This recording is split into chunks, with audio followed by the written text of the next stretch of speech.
Welcome. मैं हूं ज्योति। आप देख रहे हैं चुनावी समर, जहां पर एक और ताजा अपडेट के साथ हम हाजिर हैं। शरद पवार ने भाजपा से मुकाबले के लिए गठबंधन को लेकर करी बड़ी घोषणा। लोकसभा चुनाव 2024 में भले ही अभी वक्त हो, लेकिन विपक्ष ने अभी से ही तैयारियों को अंजाम देना शुरू कर दिया है।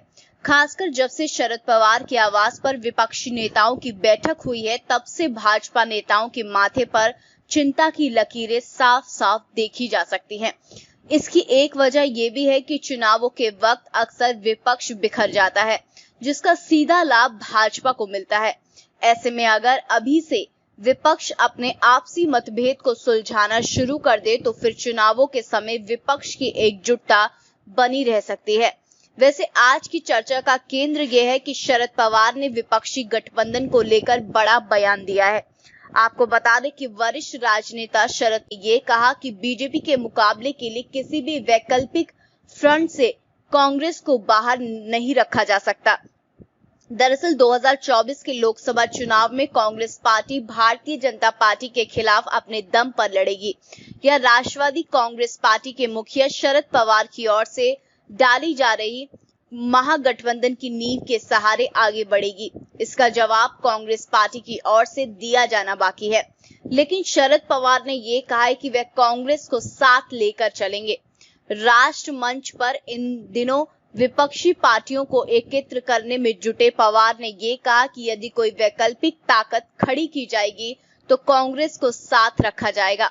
वहीं ये पूछे जाने पर क्या वैकल्पिक गठबंधन का चेहरा वे होंगे, इस पर पवार ने ये कहा कि हमने अभी तक इस पर चर्चा नहीं की है, लेकिन उन्हें लगता है कि हमें सामूहिक नेतृत्व के साथ आगे बढ़ना होगा।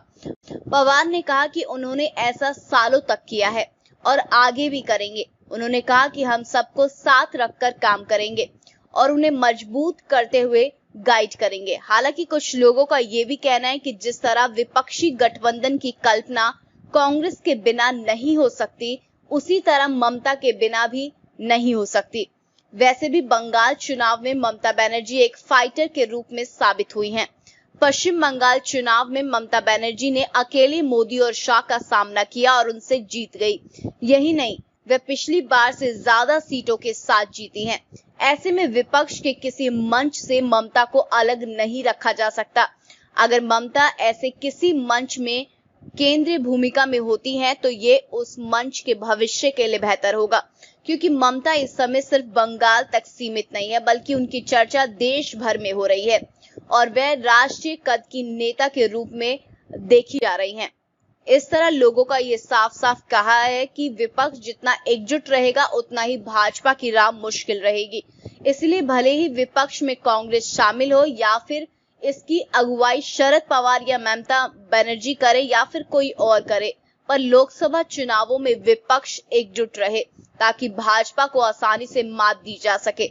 वैसे शरद पवार के ताजा बयान से ये साफ है कि वे अभी से ही विपक्ष को एकजुट करने में जुट गए हैं।